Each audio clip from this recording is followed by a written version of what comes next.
اللهم صل وسلم وبارك على سيدنا محمد وعلى اله وصحبه اجمعين. حبايب قلبي دايما مفرحينا بلايكاتكم، بكومنت حلو منكم. دلوقتي حاليا احنا رايحين لاختي السابع بتاعها الصباحيه، بجد معرفناش نصورها لان هي كانت مسافره اسكندريه واحنا كنا وراها على طول، فكان في حبه لخبيط كده لان من محافظه اسماعيليه لمحافظه اسكندريه بعيد. وزي ما حضراتكم شايفين احنا حاليا كنا قاعدين مستنيين القطر، وكنا الساعة 7 ودلوقتي بقينا الساعة 2 ووصلنا خلاص. حاليا احنا في اسكندرية. طبعا كان معانا ناس وكان معانا حاجات كتيرة زي ما حضراتكم شايفين. ويا رب دايما تكونوا في الفرح واحنا كمان برضو تدعمونا بلايك وشير وسبسكرايب وكومنت حلو، هو اللي بيفرحنا، هو اللي بيسعدنا، واللايك ده بيعرفنا فعلا صح الفيديو بتاعنا عجبكم ولا لا.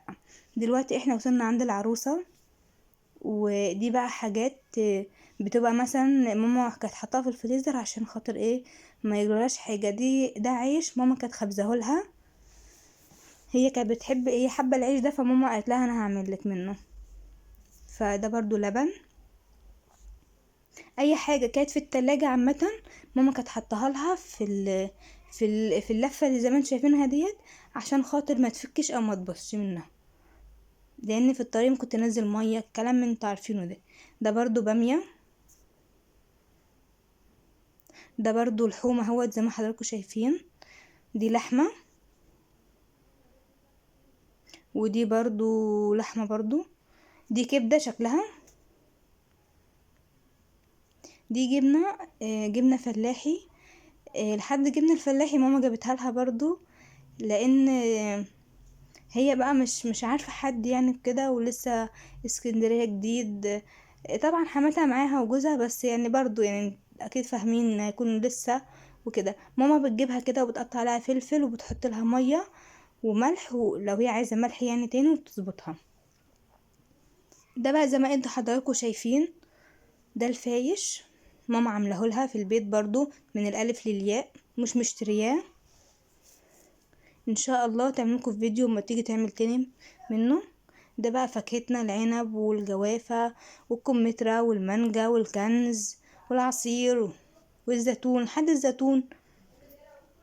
ده فرن عمر زي ما حضراتكم شايفين مكتوب على الكيس دوت، هي بتحب من الفرن دوت الحاجات ديت، وده اصلا احسن فرن عندنا هنا وبجد بيعمل حاجات كويسة جدا خالص.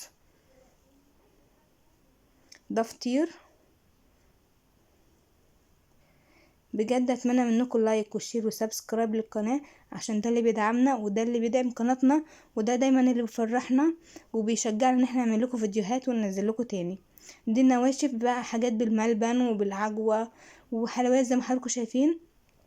بصوا بقى احنا محبناش ان احنا نكتر كتير في السابع، لان احنا ماشيين على طريق زي ما قلت لكم محافظة اسكندرية للاسماعيلية، قصدي من اسماعيلية لحد اسكندرية. فدي برضو حافظات ماما جابتها لها، كملت لها السابع بتاعها بحافظات ومديها فلوس برضو انها تكمل إيه لو ناقصها حاجة. وفي نفس الوقت ما ينفعش ان احنا ندخل فاضيين عليها ونديها فلوس، وما ينفعش ان احنا نديها فلوس ويعني صافي كده، اكيد انتوا فاهمين قصدي. فجبنا لها حافظات، جبنا لها حافظتين وماما اديتها فلوس وبابا يعني اداها فلوس. ودي بقى حاجتنا. فاحنا المفروض نجيب حاجات اكتر من كده، بس احنا محبناش نكتر عشان خاطر ما تبصي مننا وتبهدل مننا في الطريق. واتمنى منكم اللايك والشير وسبسكرايب للقناة وكومنت حلو يدعمنا في اخر القناة.